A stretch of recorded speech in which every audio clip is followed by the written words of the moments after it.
Wisconsin. I am so thrilled to be back in this incredible state and here in the 3rd District.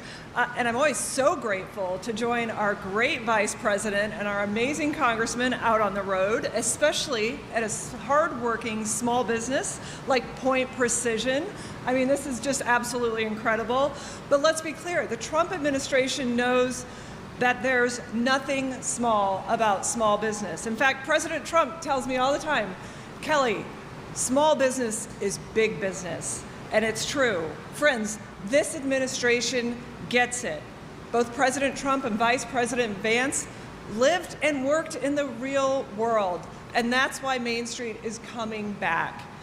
Over the last year, the Trump administration and our partners in Congress, we have focused on one thing.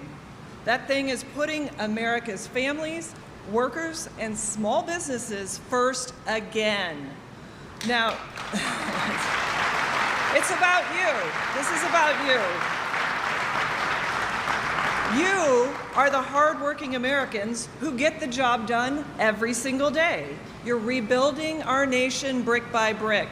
You endured 4 years of record high prices, and you overwhelmingly voted to send Donald J. Trump back to the White House. Thank you for that. Thank you. And since that day, President Trump, Vice President Vance, and their cabinet has worked tirelessly for you, with urgency, with resolve, and without apology to make America great again. So, we're reversing 4 long years of Bidenomics. It hurt you, your family, and Main Street. Now, did anyone watch the State of the Union on Tuesday? Oh, good. Yes, of course. That was so good. President Trump made it very clear. We're bringing back the nation that we all knew, where freedom and grit, not the government, created generational opportunity. And the president said it best. The great betrayal is over, and hardworking Americans will never be forgotten again.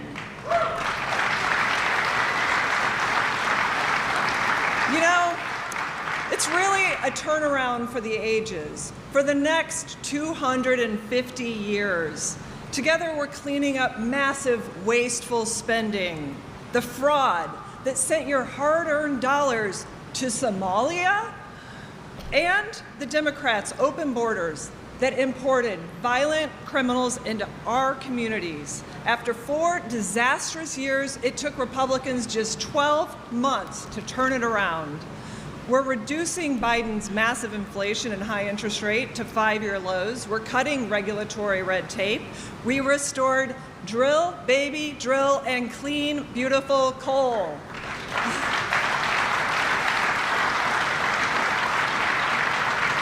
And importantly, especially for great places like this, we're ending the globalist trade imbalance that sent your jobs overseas.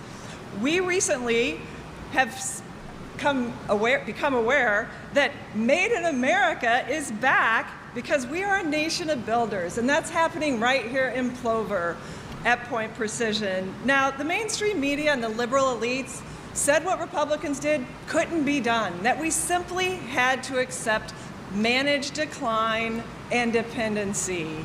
Well, they were dead wrong, because all we needed was a new president.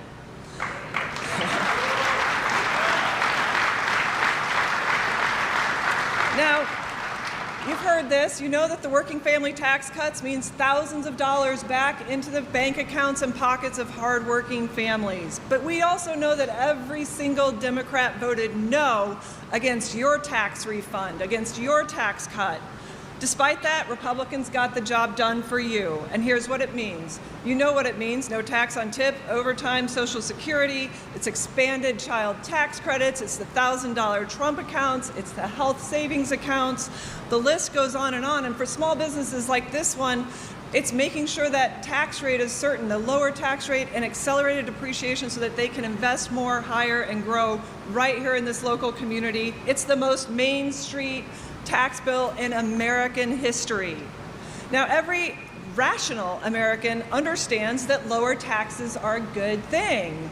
But you saw it at the State of the Union. Congressional Democrats refused to stand or even applaud things like $4 trillion in tax cuts, voter ID, keeping boys out of girls' sports, and the basic principle that the security of American citizens should always come before criminal illegal aliens.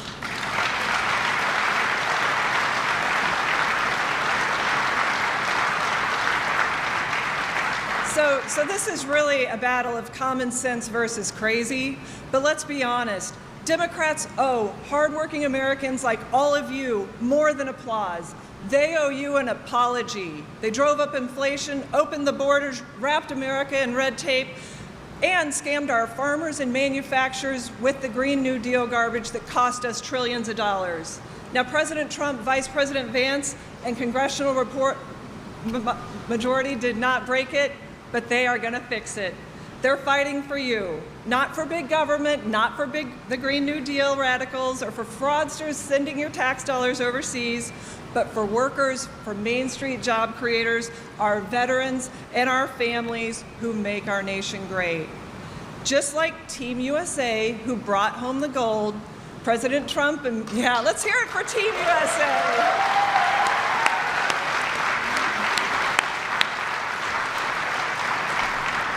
They brought home the gold. President Trump and Vice President Vance are bringing home the golden era.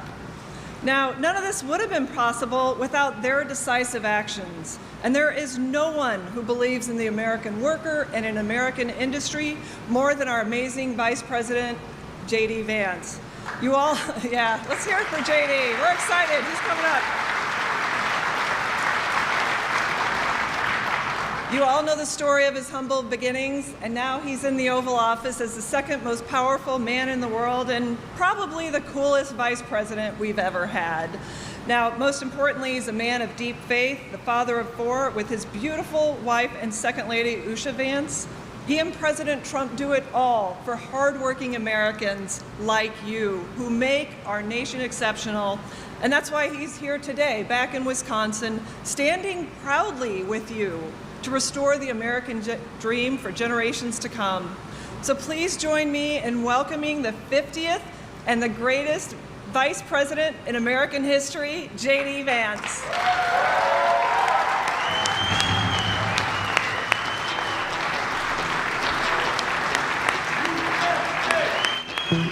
Please. It's so great to be back in Wisconsin. Am I saying it right? Wisconsin. All right. I got a thumbs up from a couple of these congressmen, so I must be doing it okay. You know, I think Kelly Loeffler, our small business administrator, is one of the unsung heroes of the Trump administration.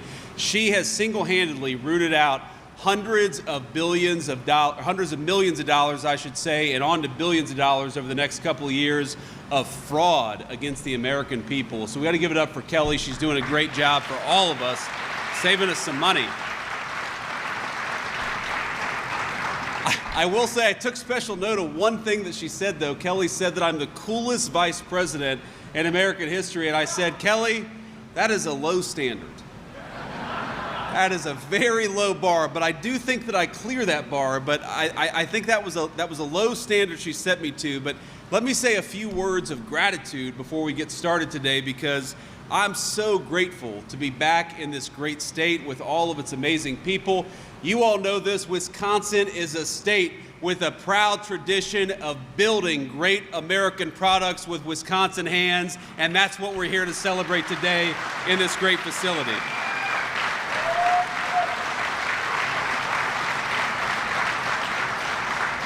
Now, that would not be possible, of course, without the workers and the leadership of Point Precision. And I've been learning a little bit about this facility just because I knew I was going to come here today. 165 great Wisconsin employees making great American products at a good wage. This is a place that rewards dignified work, and this is a place that makes America and the whole community richer. So you guys should be proud of yourselves. I want to thank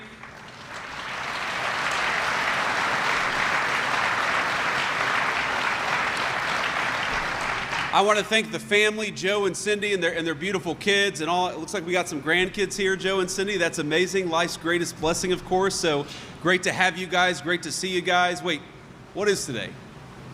Thursday? Should you all be in school right now? I caught you. But this is a good excuse, right? The Vice President of the United States comes to town, so you ought to get a get out of school for the day card. But I want to thank a couple of other people here because all the things that I'm going to talk about, all the things we've been doing in the Trump administration would have been impossible without a couple of great congressional allies. And so in particular, I want to call out Representative Derek Van Orden. My dear friend Derek, it's hard to miss him. Thank you.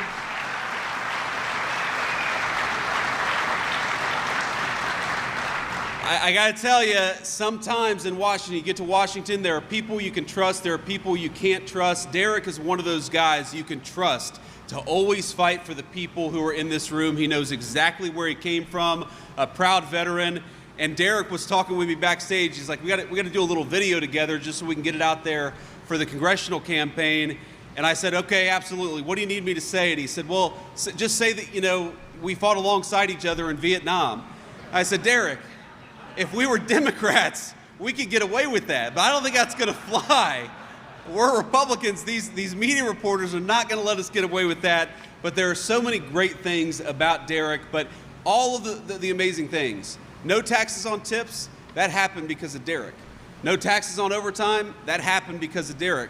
No taxes on Social Security, that happened because of Derek. So if you are a citizen in this district and you see a big tax refund check come next month or the month after that, whenever you file your taxes, remember it was Derek Van Orden who made it happen, and it was congressional Democrats who tried to stop it. So we're going to send Derek Van Orden back to Washington? Yes.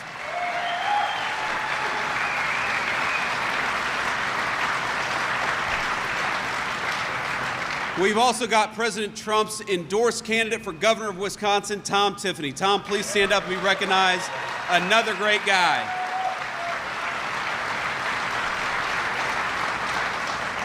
Another guy without whom we could not have accomplished all the great things that we did in Washington, D.C. Now he wants to come back home and serve as governor. Are we going to make Tom Tiffany the next governor of Wisconsin? There we go. And then finally, if I'd had a few people stand up, I want to recognize Representative Grothman. Where's Representative Grothman? Thank you, sir. It's good to see you. Where's Representative Brian Stile? Brian, a great guy. We're not in Brian's district, but a great guy. We've got Wisconsin GOP Chairman Brian Schimming. Where's Brian Schimming? Thank you. State Treasurer John Lieber. Where's John Lieber? Thank you, man. Thank you for your service. And finally, State Senate President Patrick Testin. Patrick, where are you? Thank you.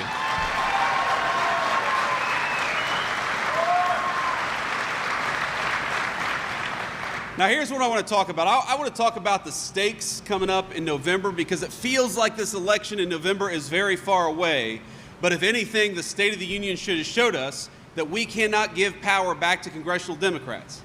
Now, I am fundamentally an optimist about this country. I believe most people, most human beings, most American citizens, whether they got a D next to their name or an R next to their name, or they have no political affiliation, they're good people. They love our country. They want our country to thrive and prosper. But I got to tell you, after the State of the Union, I'm not so sure that is true of the congressional Democrats that we saw at the State of the Union address. As the President of the United States said very well, you watch their reaction to some of what he was saying, and all I could think was, these people are kind of crazy. These congressional Democrats, if you think about all of the things that they were doing, and I got to tell you, of course, I've got the best seat in the House in many ways, right? I'm sitting right next to the Speaker of the House. I'm sitting right behind the President of the United States, and I've got one internal monologue going on, one thought in my head the whole time, which is don't make a stupid face for 2 hours, which is hard for me.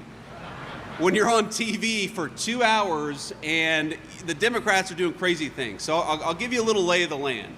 So to the left, my left, is all of the Republicans, okay, because I'm sitting right behind the president.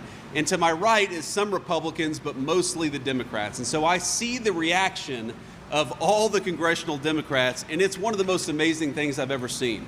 So you say, like, for example, you had this beautiful little girl, had such a sweet moment with her dad. You may have remembered. She was probably 6 years old. She had been assaulted by an illegal immigrant. She had had a very bad, I think, medical prognosis, but it turned out that she was okay. This 6-year-old girl, hurt by a human being who never should have been in this country in the first place, who was led into this country by Joe Biden and the Democrats, and she's hugging her dad, and she's so excited, and you can tell, and I think everybody's heart feels very, you get that warm and fuzzy feeling, and then I look over at the congressional Democrats, and they're just scowling. They cannot clap their hands for a 6-year-old who survived an attack from an illegal alien. What is that? What kind of a person can't stand up and cheer for an innocent young girl who's doing well, who's showing the entire country strength and resilience? And then the president had this line, I'm not going to get it exactly right, but he said, if you believe, stand up and cheer if you believe that the American government's first priority should be to look after American citizens instead of illegal aliens. And all the Republicans, including Derek and everybody else, stands up and starts cheering. And then you look over the Democrats. Complete silence, no reaction at all. The one thing that got at least some of the Democrats to stand up and cheer was the Olympic hockey team, which we're of course very proud of. But you got to ask yourself, ladies and gentlemen, what is it about a political party that cannot stand up and cheer for a 6-year-old girl who survived an attack? What is it about a political party that can't stand up and cheer for the fact that we have rising wages and low inflation for the first time in a very long time in the United States of America? What is it about a political movement that sees the mother of a woman who was murdered on a bus? Because the president highlighted this woman, her 22-year-old daughter was riding on a bus to work, was killed by a violent criminal who was let out of jail 13 times by Democrat leadership, should have never been on our streets, and then murdered an innocent girl. We recognized her mother, her strength and her character and her grief, and I think we all kind of grieve with her a little bit, and the Democrats cannot even stand up and cheer for that. And so the question of the next election is not, do we want low taxes? And of course we do. It's not, do we want a secure border? And of course we do. It's a more fundamental question than that. Do we want to give power back to the people who opened our border, who raised your taxes, who won't even cheer for a 6-year-old girl who was wounded because of their bad policies? And I think our answer to that is hell no. We want to give power back to the people like Derek Van Orden who fight for us.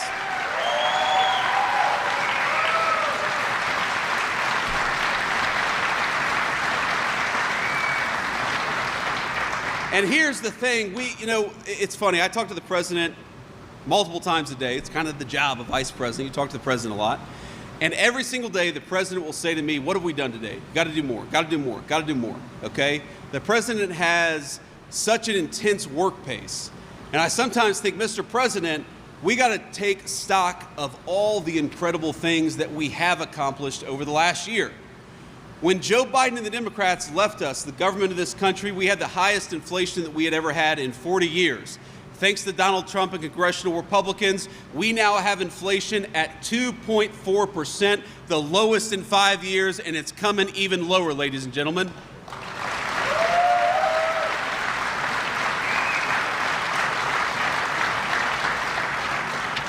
Under Joe Biden and the Democrats, the average American lost $3,000 in take-home pay, and under Donald Trump and Republicans, in just 1 year, the average American has seen $1,700 increase in take-home pay. That is more money in your pocket, and that's what we're here to do, is make you guys more prosperous.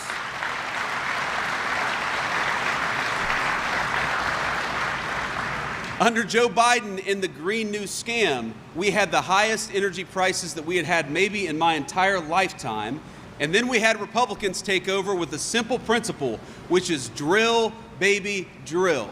Get the oil and the gas out of our territory. Use American workers to provide American companies the energy that they need. And now we've got gas prices lower, we've got electricity and utility bills lower, and we've got companies just like Point Precision that can actually afford the cost of doing business, which they couldn't do when Joe Biden was in charge.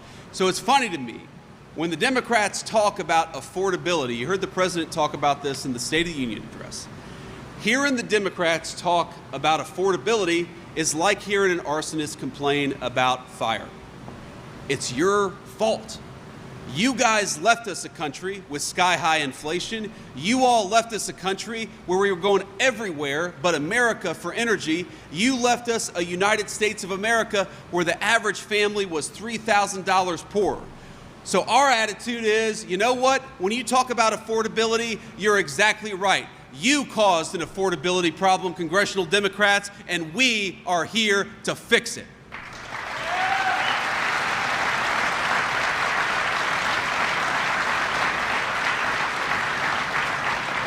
Now, I want to say a few more things, then I'll take some questions from the reporters. So one of the things that I love about what the president has done is he is trying to cut out the fraud and corruption in the federal government. I got to tell you, ladies and gentlemen, it is very, very rampant. We have way too many people who got way too comfortable getting rich off of your tax dollars instead of providing the services that they need or maybe giving you a tax cut. We had fraudsters getting rich off of your generosity.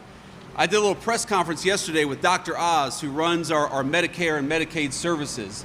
And beforehand, we were talking about some of the fraud that he had uncovered in just a couple of months. Let me give you an example. In next door Minnesota, in Minneapolis, not a very well-governed state, you had a situation where we have a service that the federal government provides. The states actually provide it, and then they get reimbursement from the federal government. And you know what they do? They help autistic kids with after-school services. Because if you know anybody who has autism or is on the spectrum, sometimes you need a little bit of extra help. And so we've got a program there to help those special needs kids to make it easier for their families. What was happening is that Somali fraudsters, many of whom were illegal immigrants, shouldn't have been in this country to begin with. You had Somali fraudsters who were saying that their kids were autistic even though they weren't. They were collecting a fat check from all of you, and they were getting rich from it. So what happens? You get poorer, your tax dollars go to Somali fraudsters, and worst of all, you've got special needs kids in American communities that we ought to be helping, and instead of helping them, we're helping fraudsters who don't have the problem to begin with. That is a scandal, and it's something that Joe Biden and congressional Democrats promoted with their open border, encouraged it, and funded it. Now, I'm here to tell you that the job of your government is not to open your borders and allow fraudsters to come in and take advantage of you. The job of your government is to shut the border and shut off the fraud, and that's exactly what we're doing in the Trump administration.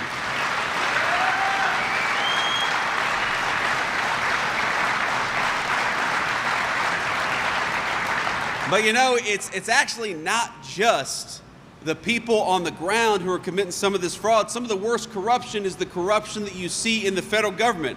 And I know Derek and a lot of these other guys were standing up cheering for this. Why don't we stop allowing congressmen and congresswomen to get rich off of insider trading? Is that common sense?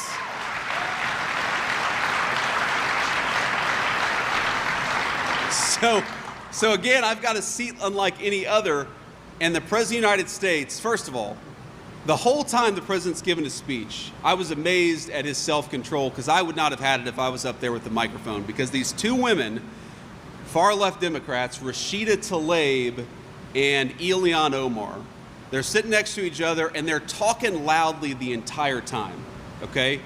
So there's a point at which I almost look over at him and go like this. But see, this is the thing you can't do when you're sitting behind the president. I would have gotten in trouble for that.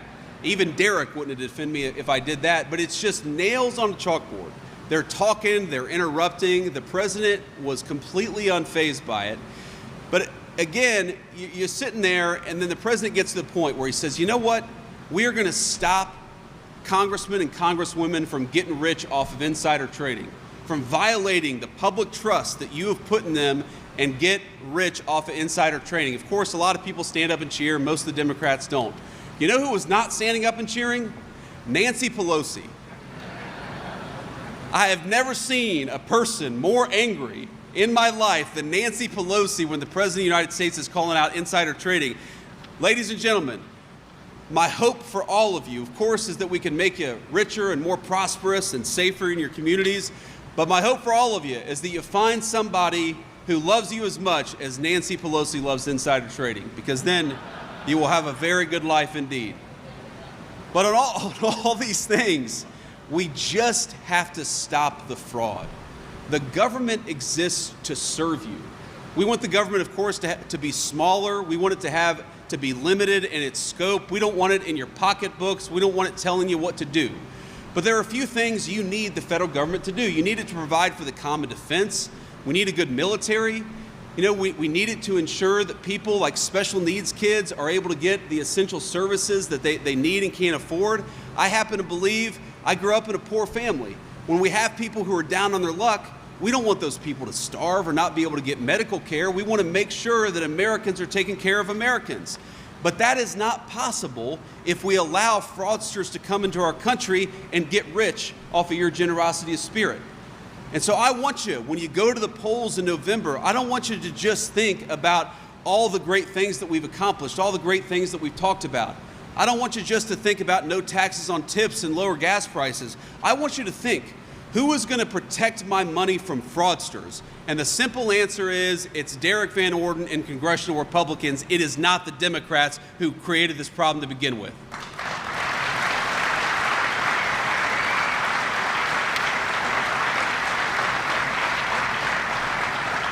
Now, I got so many notes here. I could sit here and go on for another 45 minutes. Housing prices are down. Apartment rents are down 4 months in a row. We came in saying we wanted to make housing more affordable, and we're starting to make good progress on that. The annual cost of a new mortgage in just a year is down by $5,000. And my friends, if we could get Jerome Powell at the Federal Reserve to lower interest rates, because the inflation is now low, then those mortgage costs would come down even further. I happen to believe, and I know the President of the United States does, that when young people look at their country, one of the best things that we can do for our young families is make it possible for them to afford a home again and raise a family in a piece of land that they themselves own. I happen to believe that we do not want our young people to be permanent renters in the society that was built by their parents and grandparents. We are going to fight for our young families to own a home, and that's exactly what we've been doing for the past year. Let's keep on doing it.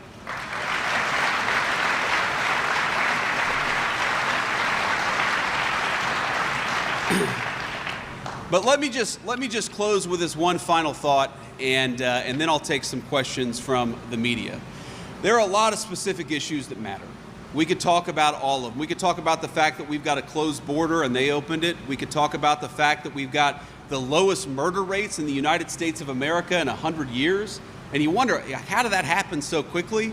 2 reasons. Number one, we empowered our great law enforcement officers to do their job, and the last administration was holding them back. And 2, we got a lot of violent criminals the hell out of this country and sent them back to where they belong. That's how you get a low murder rate. We got so many things we could brag on, so many things that we still got to do. We still got to work to make homeownership affordable for our young families. You know, you've probably seen the headlines about, you know, the stock market has been doing incredibly well because the economy's been doing incredibly well. But the president asked me probably 4 months ago, he said, what about the Americans who don't own stocks? And so he's created a new program where we can allow the 35% of Americans that don't own stocks to open up the kind of accounts like a 401k that some workers have access to, other workers don't. We're going to allow every worker to open up that kind of account. So when the stock market goes up, it's good for every single American citizens, not just the 65% of people who own stocks. We want to make it good for everybody. So there's still so much more that we can do. But the fundamental question, I don't think, is this issue or that issue. The fundamental question is, who fights for you? And when I saw at the State of the Union, when I saw all those Democrats sitting on their hands, even when we're celebrating, you know, little girls who survived a terrible attack, it hit me that these Democrats, most of them, they don't serve you. Now ask yourself, why are they sitting on their hands? I would like to think, I don't know them personally, maybe Derek would disagree with me, but I'm going to be a little charitable to those congressional Democrats. And I think when that little girl was standing up hugging and kissing her dad, that those Democrats, there was at least a part of them, the human part in their soul, that wanted to stand up and cheer for that little girl. And all of them sat on their hands. And you have to ask yourself, why is that? And the answer is because they know they don't answer to you. They answer to somebody else. They answer to people who have corrupted this country. They answer to people who opened the border. They answer to people who got rich off of illegal immigrant labor. We want you guys to get rich off of the labor of American citizens. We want American workers to get rich for working hard, not illegal aliens. And that, to me, is the fundamental difference between congressional leadership and congressional Democrats and the congressional Republicans under the leadership of this president. These guys, they don't serve you. Watch a speech of any of the congressional Democrats. Go watch if you can handle it. Maybe have a few good Wisconsin beers beforehand and prepare yourself. But watch a speech when these guys talk about illegal immigration, and then watch a speech when they talk about manufacturing jobs for American workers. That doesn't give them passion.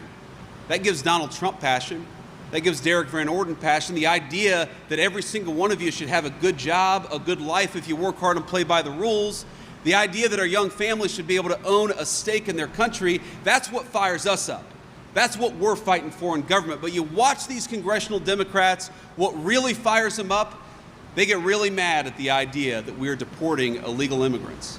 They talk about the dreams of illegal immigrants who have come into our country, but what about the dreams of you and your children? Because that's who I'm fighting for.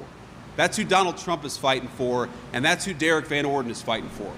I'm not going to tell you, and I know there are a lot of people who are going to watch clips of this or even watching it live right now. I'm not going to tell you you're going to agree with us, agree with me on every single issue. That'd be impossible. Even in the Republican Congress, which is just, 220 or so very good guys, you've got disagreements of opinion. You've got some people who will say this thing about this issue and something else about another issue. Disagreement is fine, but I'm not asking you to agree with us on everything. I'm asking you to remember who serves you. And what I know about Donald Trump and the congressional Republicans is that we wake up every single day and we think about, how do we fight for you? The question in November is, do we give power to the people who fight for corruption, who fight for fraud, who fight for illegal aliens, or do we give the government to the American citizens for whom it was designed and for whom it was created? I think I know the answer. Let's vote for our people. Let's vote for Derek Van Orden next November. Thank you all.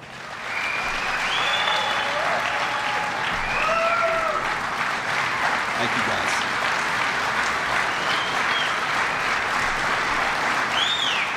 Thank you all. Okay. Thank you. Please have a seat, and what we'll do is we'll answer a few questions from the media, and I would ask that the local reporters get first dibs here, and then we'll answer as many questions as we've got time for. So go ahead.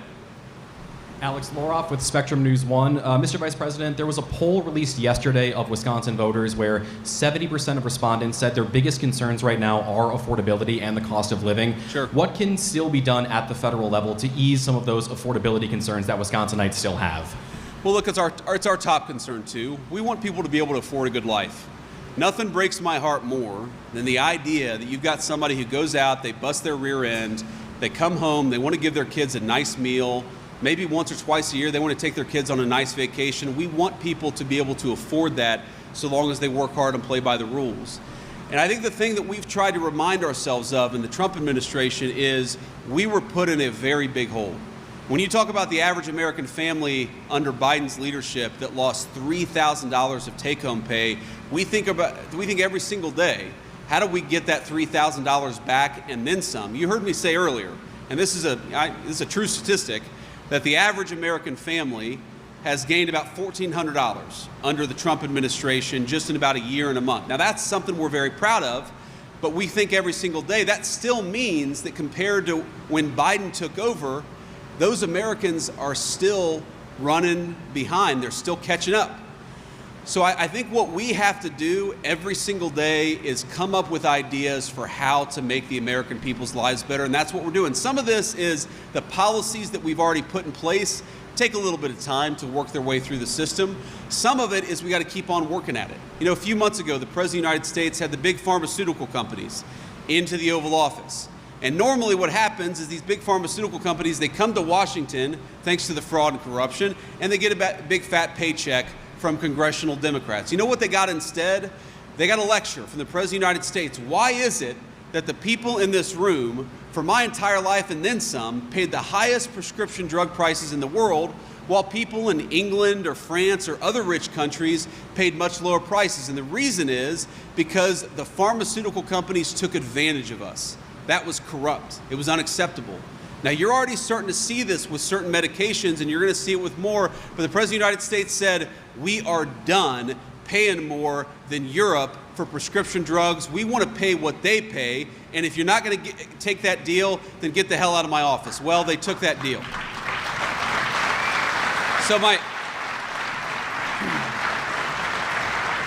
So we got to keep working at it, but I'd say to Wisconsin voters, whether they're conservative or liberal or in the middle, I'd say to them, ask yourselves what kind of a hole the Joe Biden era put us in, and do you want to give power back to the people who created those problems, or do you want to double down on the administration that has busted our tails for the last year to fix those problems? Let's double down on the leadership that's fixing the problems, not the leadership that created them.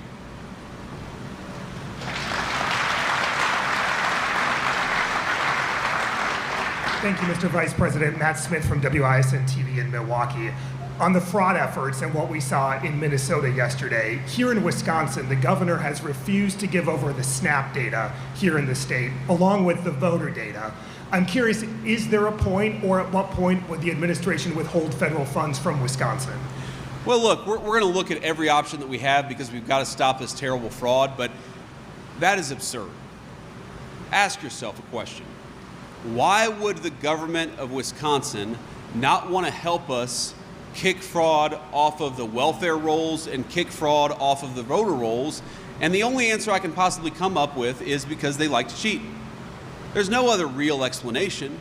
Now, the governor might say, in fact, I'm sure the governor would say this, let me just be charitable to those who disagree with us. The governor would say, well, there isn't as much fraud as the Trump administration believes there is. Well, even if that's true, and it's not, but even if that's true, let's get what fraud there is off the voter rolls and off the welfare rolls. You know the right number of people who should be illegally voting in American elections? 0. You know the number of people who should be fraudulently collecting food stamps? 0. I want those benefits to exist for the people who need them. The only way to promise that is to get the fraud out of the system, and that's what we're trying to do in the Trump administration. No more fraud, no more corruption. It shouldn't be hard.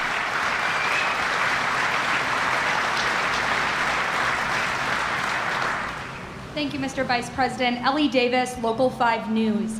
What should data centers do to be good community partners? Well, that's a very, very good question. And you saw the president talk about this in the State of the Union address. Look, there's a good news and a bad news with data centers. Now, the good news is, first of all, they're big facilities. You create a lot of construction jobs. And this next generation of the technological revolution, you need those data centers to make that run. Those data centers are like the gasoline of the technology revolution that we're going to see over the next 75 years. And I don't know about you all, but I want America to win that technology revolution. I don't want China or some other country to win it. And so that's why we got to have these things. Now, here's the downside. If those centers are built and the local governments aren't ensuring that there's enough power for those data centers, then it's going to increase electricity costs for everybody else. And so what we think the data centers have got to do is they've got to work with the local governments, with the state governments, and in the federal government, we are trying to do everything that we can so that if you build a data center, for example, you can just build a power plant right next door. What I think we ought to be working towards is you build those data centers and electricity costs come down for American citizens instead of going up for American citizens. The data centers can afford it. We got to make sure that they're good neighbors so that when they come in and build these great buildings, the people in their neighborhood, the people in their community benefit too, and that's through lower power. That's the best way they can be good neighbors. Thank you.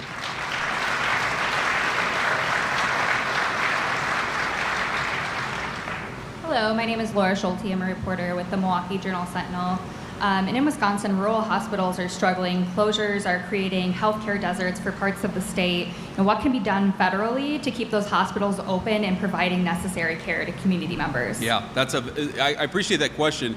It's a very, very serious problem. And unfortunately, this, like so much of what's going on in our country right now, is a problem that we inherited from the last administration. If you look at the number of rural hospital closures that were happening in 2022 and 2023 and 2024, it was really accelerating. And it's one of the reasons why it's not a provision that's talked about as much, but if you look in the big beautiful bill, the working families tax cut, however you're calling it, in that legislation, there is a multi-billion-dollar rural hospital fund to try to help these rural hospitals persevere in tough times, stay open, provide essential services, and get them to a place where they're on firmer financial footing. Nothing like that, I don't believe, Derek, had ever existed in the federal government before, but we said, look, we cannot let these rural hospitals just disappear, so we've created this fund to try to, support the ones that can stay open and try to slow the closures for the ones that are going to have to close. We think that we're starting to see some good evidence from those. It takes a little bit of time for that tens of billions of dollars to work its way through the system, but that's the number one thing. And then the number two thing is the Trump administration did a number of things in the first term, and we're trying to do this in the second term to give patients more choice. Because what we often do in our healthcare system, like for example, if you're a veteran, under the Biden administration, we would force veterans to drive an hour and a half away to a big city hospital when they could maybe go to a telehealth appointment in their own home, or maybe drive 15 minutes down the road to the local doctor. So we've tried to empower people to have more choice, because if they have more choice, they're going to be able to stay in their communities, which means more money going to those rural healthcare organizations, and that's the way that we save rural healthcare too. It's a tough problem. I'm not going to pretend it's easy, but we are working as hard as we can to make sure that the people in our rural communities still have access to great healthcare. Thank you.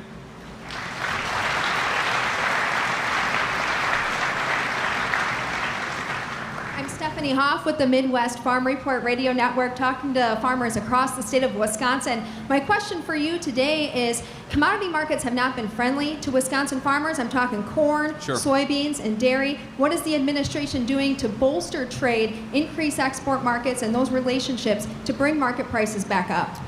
Yeah, so the good news on that is that our great Secretary of Agriculture, Brooke, has been on this from the very beginning. I think it was maybe the first cabinet meeting where Brooke comes up to me and says, JD, the farmers have inherited a mess, and we've got to do everything that we can to ensure that they can stay afloat during this very tough time. So one of the things that we're doing is making sure that wherever commodity prices are, that our farmers can do their job, they can provide their food, and if they fall on tough times, there's a little bit of a support mechanism there.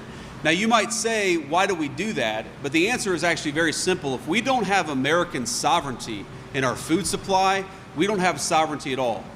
If you cannot depend on your neighbors to provide your food, if the food that you're relying on comes from another country, say goodbye to sovereignty, because that country is the one that controls you. The country that controls the food is the country that will ultimately control the entire world. So we've made very strong efforts, and we're going to keep on working at this with our farmers to ensure that whatever commodity prices are, they're able to stay afloat, they're able to grow their products. We know that they're struggling, and we're trying hard to fix that. The other thing the president has done is, for a very long time, China, one of the biggest buyers of soybeans, they would take advantage of American markets, but they would not take the product of Wisconsin farmers, whether it's corn or soybean or whatever it is, they would not offload that product into their country. Now that was a fundamental unfairness, and that's why the president is fighting back and making sure that we have fair trade practices. If you don't have countries honoring the United States of America, our great farmers and our great manufacturers, if you have countries that are able to come in and undercut the wages of our workers, but we're not able to export their product, ladies and gentlemen, that is not trade, that is international fraud, and that's what's been happening far too long all over the world. The President of the United States is stopping it. We're going to keep on stopping it to the benefit, not just of Wisconsin farmers, but Wisconsin manufacturers too.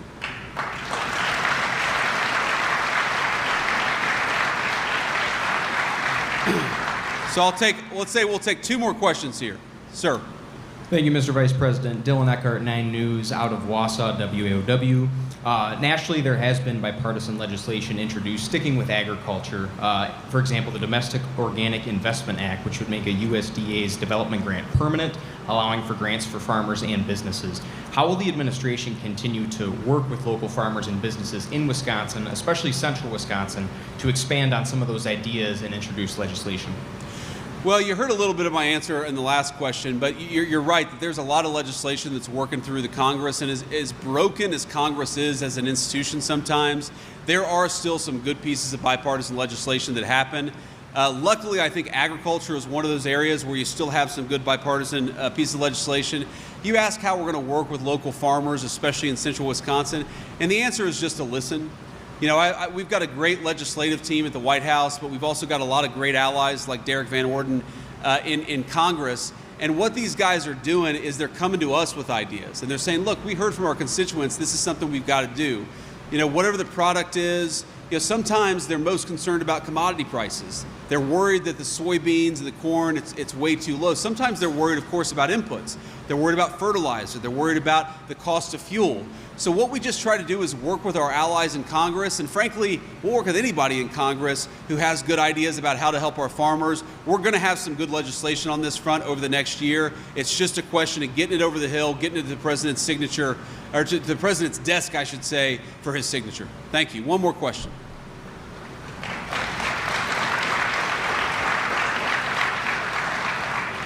Thank you, Vice President. Derek Schritz, Newswatch 12 in Rhinelander. Wanted to ask about the healthcare worker shortages in several hospitals. Hospitals in Wisconsin are experiencing or are worried about the aging demographic shift. And I'm wondering what the administration will do to bolster the healthcare workforce in the coming years. Yeah, a couple things that we see is one, you know, we're encouraging hospitals and all healthcare providers, and we're seeing some evidence of this, to use technology to your advantage, right? So if you've got, let's say, a guy who needs to see a doctor, but he can see that doctor from the comfort of his own home, doing a telehealth appointment, you know, sometimes you got to go into the doctor. Sometimes you can actually do that by just talking to the doctor at home. That we're trying to encourage because that puts less stress on some of the healthcare workers. If you can just see somebody quickly, it's in and out, you don't have to deal with all the paperwork of coming in for a doctor's visit. That's one of the ways that you relieve that stress and shortage that we see in our healthcare workforce. The other thing is that we're investing a lot to try to make sure that we meet the doctor, the nurse, the physician assistant shortage. The basic problem that we had in our country is that for a long time, we would encourage people to get like women's studies degrees in the United States of America, which, you know, maybe you need a few of those. I'm not sure how much. But what you really need is doctors. You need nurses. You need people who can work with their hands. You need people who can work on a farm. You need people who build and make things and take care of people. And our education system just really underinvested in training the next generation of healthcare workers. That's not a problem that's going to be solved overnight, but it is something we're working to solve because we want, I mean, you know, I see kids in the audience. I'm sure everybody has a young person who wants to be a healthcare worker, knows somebody in your family or your friendship circle that wants to work in healthcare. We got to make it easier for our young people to choose those careers. Unfortunately, for a very long time, we've actually made it harder for people to go into the healthcare field. We layer up those who do with debt, and we make it harder for them to join the workforce. We're trying to make it easier for people to enter the healthcare field, and in doing that, that's how you release the long-term shortage. So that's all I have. I appreciate everybody who asked a question. I'm sorry if you didn't get time to ask a question, but let me just leave you with this one final thought. So I've got 3 little kids at home, and I've got one on the way. I've got an 8-year-old, I've got a 6-year-old, I've got a 4-year-old, and Usha is pregnant with baby number 4, which we're very happy about, very proud of. Thank you.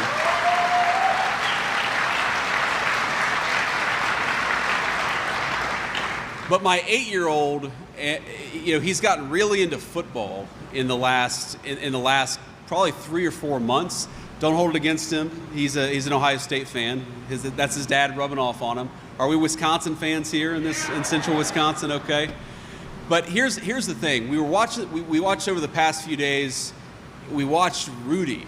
Does everybody remember the movie Rudy? About this guy. He was too little. He wasn't fast enough. He was 5'6", but he worked his tail end off, and he made the Notre Dame football team at really the height of Notre Dame's power. I mean, they were one of the best. They still are, but they really were one of the best football programs back in the country. And it really is just this incredible tale of a guy who believed in his dreams, who fought for those dreams, and would never give up. A classic American tale. But I was watching that movie, and I realized the 3 most important people in that movie, obviously one is Rudy, the guy who became the football player. But number 2 is Rudy's dad, and number 3 is the priest. There's a priest in the movie who sort of serves as a spiritual counselor to Rudy. And it kind of hit me watching this movie that the American dream takes many shapes and sizes. I think all of us know that. Even among our own kids, our grandkids, our friends and family, you've got the striver. You've got the guy like Rudy, who's got really big dreams, wants to play football for Notre Dame, and is going to make those big dreams happen. But you've also got a guy like Rudy's dad, a guy who just wanted to work a good job, who wanted dignified work, who wanted to raise his family and take a nice vacation every now and then. And then you had this priest, who was kind of the glue that held everything together, that helped people when they were struggling, that provided counsel to people when they were down on their luck, and was empowered to be a leader in the community. And I realized watching this that when we talk about the American dream, I'm not talking about my American dream. I'm talking about your American dream.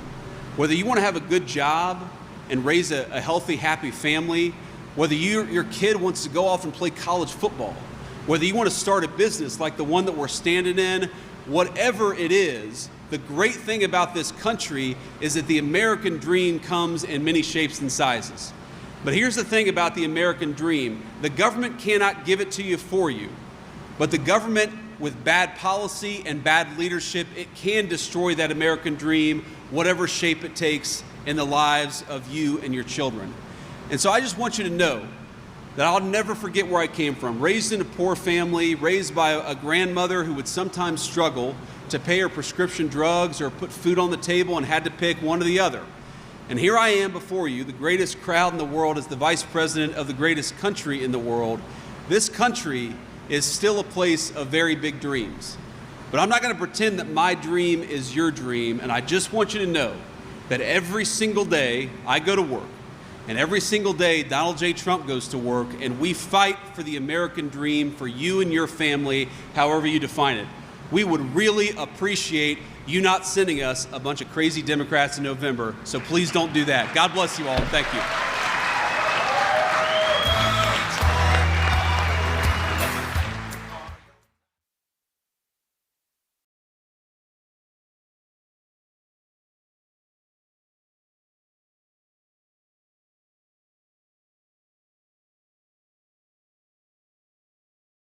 Well, thank you very much. Before we begin, I'm pleased to announce that I've just signed a proclamation officially designating tomorrow, May 8th, as a Victory Day for World War II, commemorating the 80th anniversary of America's victory in the Second World War. All over the globe, our World War II allies are celebrating this week, but the United States has never joined in with the proper celebration of our own, and the victory was mostly accomplished because of us. Whether you like it or not, we came into that war and we won that war, and we had a lot of help from a lot of great people, a lot of great allies. But I think there would be nobody that would say that we were not the dominant force in that war, and we don't celebrate it. And I think that's a great disservice to the people that lost their lives and people that fought so hard in winning World War II, and also a separate Victory Day for World War I, and we're going to be doing that too. It was American tanks and ships and trucks and airplanes and service members that vanquished the enemy 80 years ago this week. Without America, the liberation would never have happened. And so we have to pay tribute and homage to those people that gave us victory. And we did something else that people don't talk about. We rebuilt the world. All of these countries that were destroyed, we helped them rebuild. And that's something that, for the most part, others did not do. So with this proclamation, we are hereby honoring the incredible sacrifice and heroism of millions of Americans who served in World War II, along with the unprecedented mobilization, home front that helped deliver this great triumph. All Americans should take pride in what these incredible patriots have achieved. So I just want to say happy Victory Day to all. So we are celebrating every year now.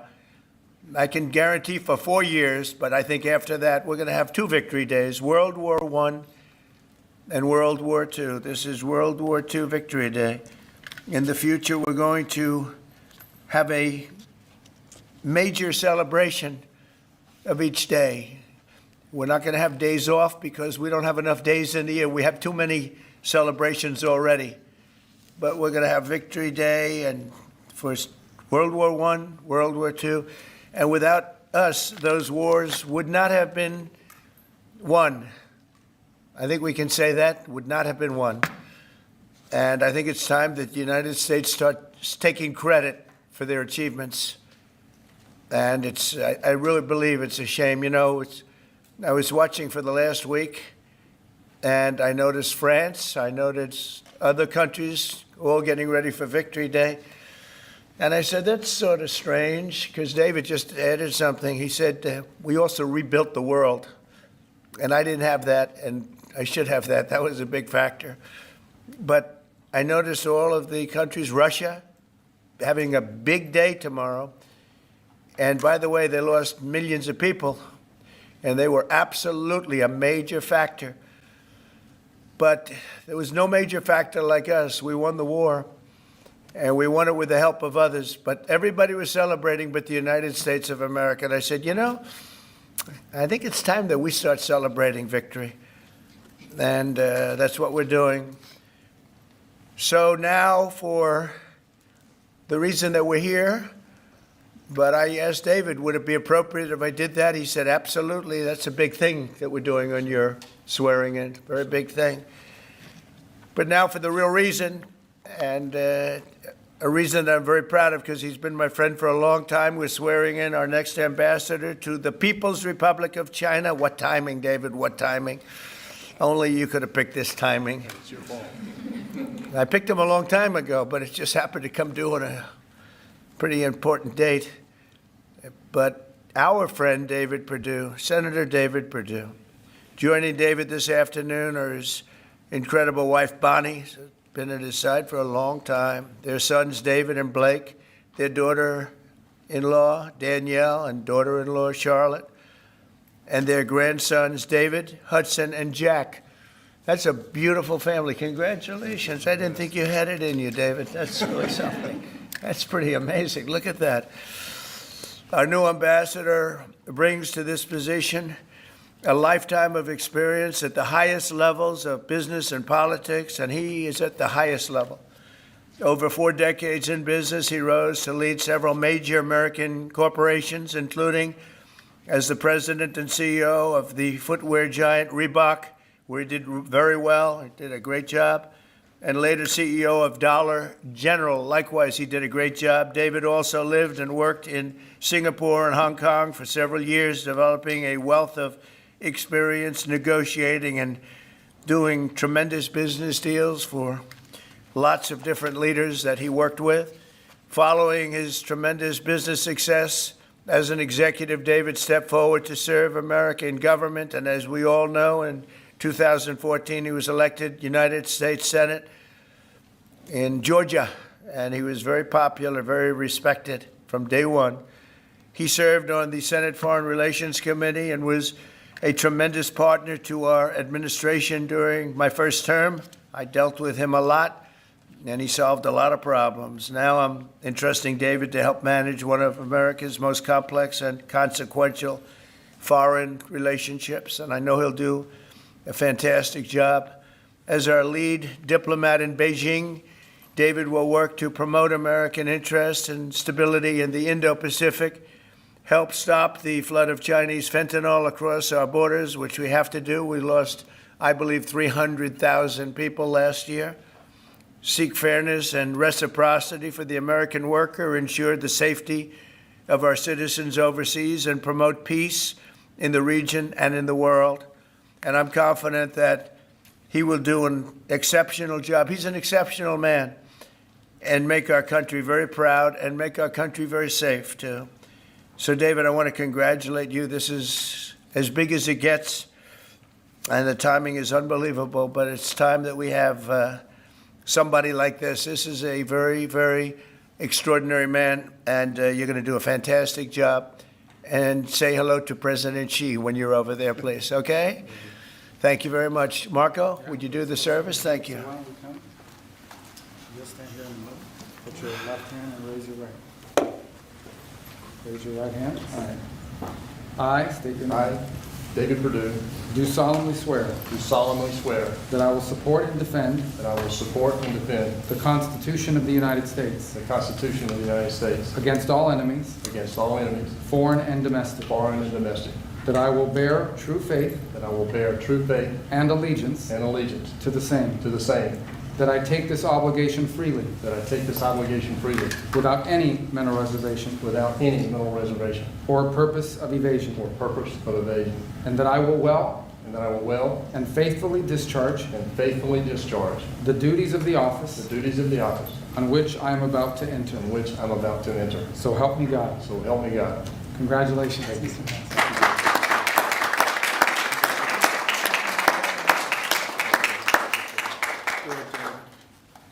David, would you like to say something?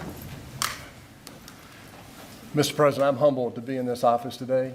I love what you've done with this office. I like the Declaration of Independence. I want the world to know that I know this man personally. He loves this country, and I am glad to be your man in China. Thank you. Thank you, David.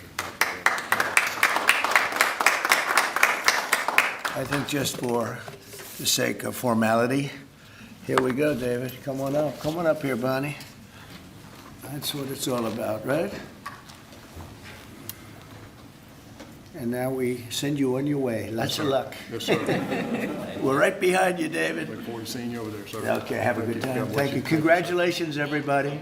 Congratulations. Any questions, please? Mr. President, the Justice Secretary just told lawmakers that a tariff exemption for certain baby items like car seats is under consideration. Will you exempt some products that families rely I on? don't know. I'll think about it. I don't know. I really don't. I want to make it nice and simple. I'm not looking to have so many exemptions that nobody knows what's doing. We have to make it very simple, but I'll take a look at it. Yep. Please. Mr. President, there are rumblings in Washington that some House Republican moderates are opposed to defunding Planned Parenthood in this year's reconciliation package. What do you say to those members, and are you supportive of? Well, I don't know yet. I have to see, because you're just telling me that for the first time. We'll work something out. Mr. President, what are you hoping your representatives will get out of the talks in Switzerland on China? And secondly, what does China need to do on fentanyl specifically? What do you want to see them do? Well, they have to stop fentanyl from coming in. That'll be a very big part. And I had that understanding with President Xi before I left last time, and we had a deal, and he would have honored the deal. But when Biden came in, of course, nothing ever happened with him. He didn't know what the hell he was doing. But that would have saved a lot of lives. That election cost us a lot of lives and a lot of heartache. The fact that we went through 4 years of misery, and you look at what's coming through the border, and the job of getting murderers out of our country. So many bad things happened. The wars. You wouldn't have October 7th. You wouldn't have Russia fighting with Ukraine. You wouldn't have had that disaster in Afghanistan. You wouldn't have had inflation. All these things would have not taken place. So sad to see what happened. Any other questions? Are your administration sending migrants to Libya? I don't know. You'll have to ask Homeland Security, please. Vice President Vance said Russia was asking for too much to end the war. Given that, do you still have confidence that... When did he say that? Earlier this morning. Well, it's possible that's right. He may know some things that, because I've been dealing with this and some other things, but we are getting to a point where some decisions are going to have to be made. I'm not happy about it. I'm not happy about it. Okay. Just follow up, sir, on the talks in Switzerland. What do you expect? What do you hope to come out of We'll those? see. I mean, look, it's we were losing $1 trillion a year. Now we're not losing anything. You know, that's the way I look at it. We were losing with China on trade $1 trillion a year, more actually, 1.1. But let's say $1 trillion. You know what we're losing now? Nothing. That's not bad. Are you planning a new ceasefire and hostage deal proposal for Israel and Hamas before you head over to the region next week? Where? In Gaza. In Gaza. Well, we're going to see what's happening. There's a lot of talk going on about Gaza right now. You know that, right? So you'll be knowing probably in the next 24 hours. Are you taking diplomatic actions between the war in India and Pakistan? What's your position? Oh, it's so terrible. My position is I get along with both. I know both very well, and I want to see them work it out. I want to see them stop. And hopefully they can stop now. They've gone tit for tat, so hopefully they can stop now. But I know both. We get along with both countries very well, good relationships with both, and I want to see it stop. And if I can do anything to help, I will be there. You know, by the way, unrelated, but I guess it's all related when you look at the world nowadays. Rwanda and the Congo, we've made a lot of progress in getting that disaster stopped. We've had a very talented person over there, and we've made a lot of progress with Rwanda and Congo fighting a very violent war, by the way. China says in order to have substantive negotiations, you have to bring down your 145% tariffs. Are you open to pulling back your tariffs in order to get China to the negotiating table? No. Mr. President, Senator Tillis has come out against Ed Martin as U.S. Attorney. Do you have any response to that? Well, it's disappointing because, you know, I know Eddie's very talented. Crime is down in Washington, D.C. Street crime, violent crime by 25%.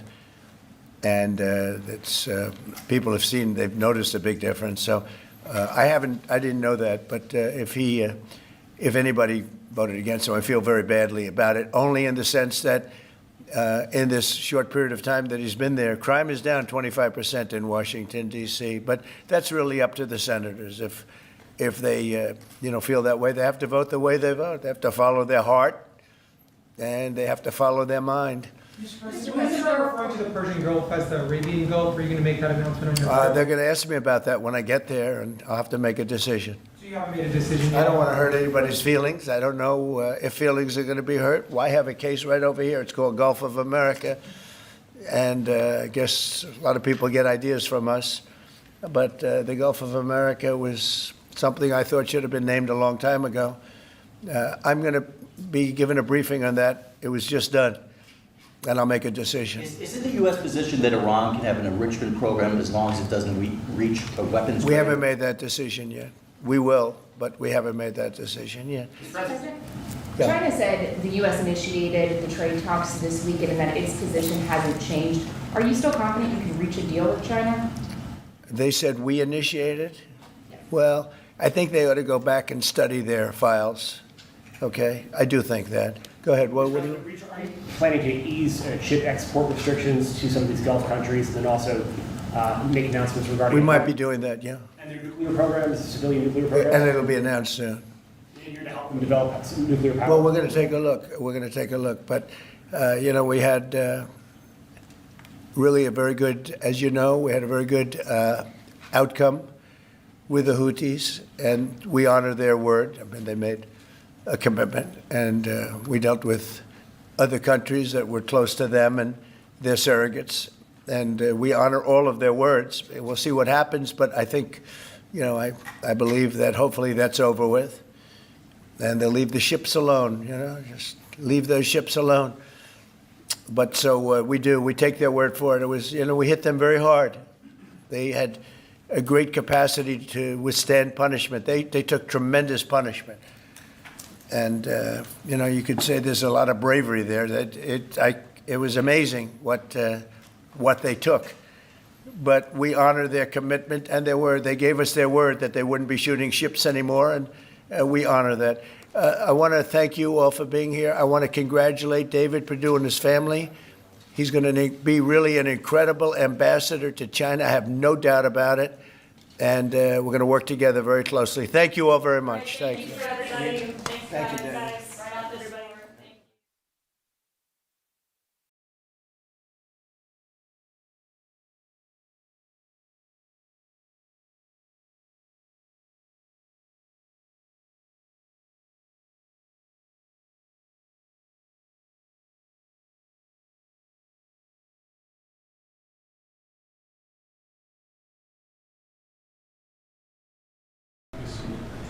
Well, thank you very much. It's been an interesting day from the standpoint of news. As you probably know, we've just seized a tanker on the coast of Venezuela, a large tanker, very large. Largest one ever seized, actually. And other things are happening, so you'll be seeing that later, and you'll be talking about that later with some other people. Very excitingly for me and for the country, we've just launched the Trump Gold Card. It was about 30 minutes from now. The site goes up, and all funds go to the United States government. It could be a tremendous amount of money. It'll also be able to have people like this keep, as an example, just one example, there are a lot of examples, people just buying them.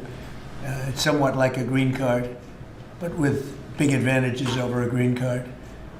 And companies are going to be able to go to the Wharton School of Finance, the Stern Business School, Harvard, MIT, wherever you may get your students, any school, and you're able to buy a card and keep that person in the United States, actually, so there's certainty, because I've heard from Tim Cook of Apple, and I've heard from a lot of people, some of the people at this table, that essentially in the United States you can't keep the student. You can't hire people from the best colleges because you don't know whether or not you can keep the person. They come and have the people get out, they throw the person out of the country. You graduate number one from your college, and there's no way of guaranteeing, I guess you could say, there's no way of guaranteeing that they're able to stay in the country.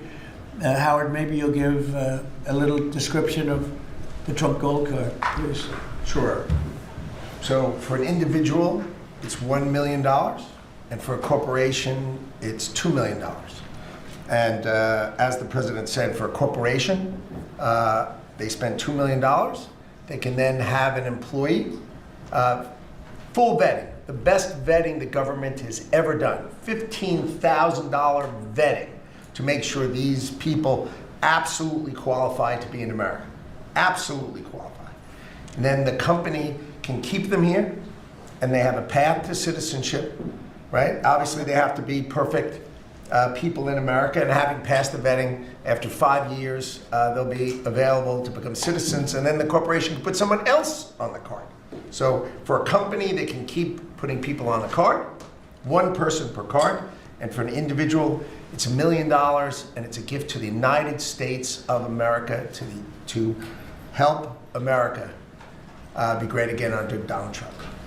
And it's really two gifts. It's a gift of getting somebody great coming into our country, because we think these will be some tremendous people that wouldn't be allowed to stay. You know, they graduate from college, they have to go back to India, they have to go back to China, they have to go back to France, they have to go back to wherever they came from. Very hard to stay. It's a shame. It's ridiculous things. We're taking care of that. The companies are going to be very happy.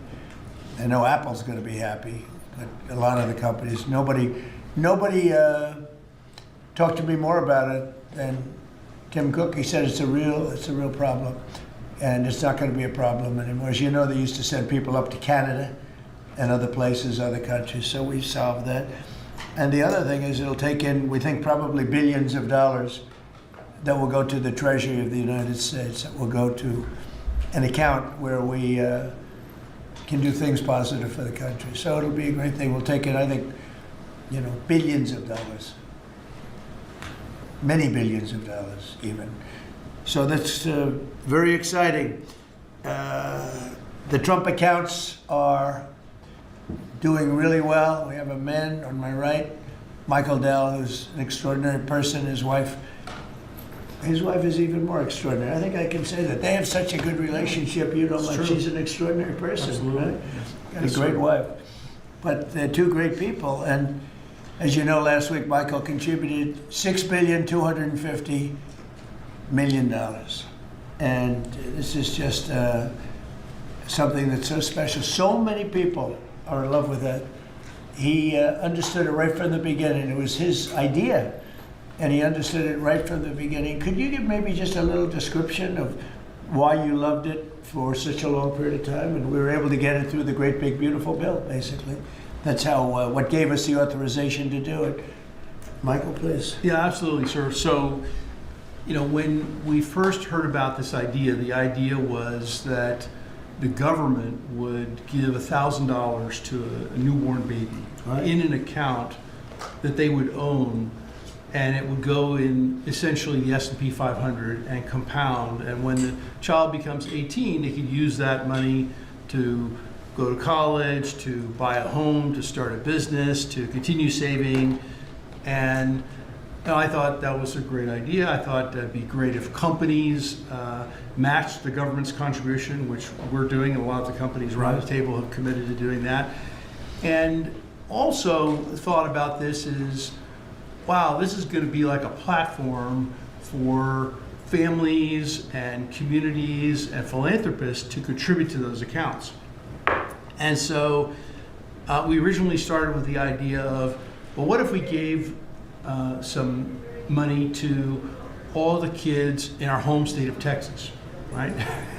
We thought that would be a nice thing to do. That's still a lot. Yeah, it is. 1 out of 10 new kids in America are born in Texas. Yeah, it's pretty good. Happen to be a fan of the state of Texas. But anyway, we thought about it some more, and we thought, this is going to be something really special. We have a foundation. It focuses on children. It's been around for 26 years, and we said, well, why don't we go bigger? And so we talked about it, and now that the Investment America Act is a law, which that in itself is a incredible thing that occurred.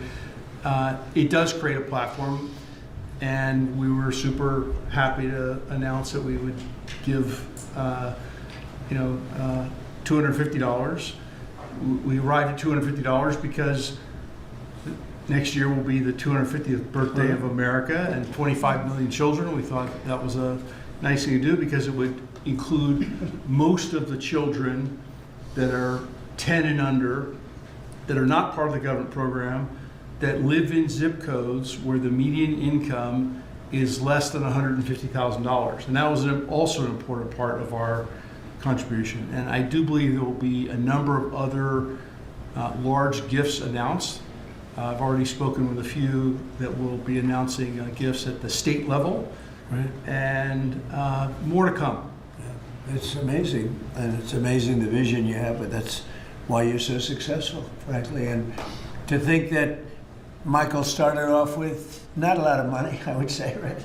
Not too much, like very little. And he can give a gift of $6,250,000,000, and I know he said he's going to do a lot more. It's pretty amazing. It's really a beautiful thing to watch. So great for our country. So we have the Trump accounts are doing really well, and it's become, I have to tell you, just everyone's talking about them, beyond what I would have even thought. And it's going to make some young people relatively very wealthy. And in some cases, they could really be off to a great start. So some people have had that advantage and some people haven't, but it's a wonderful thing. Thank you to you and your beautiful wife. Thank you very much.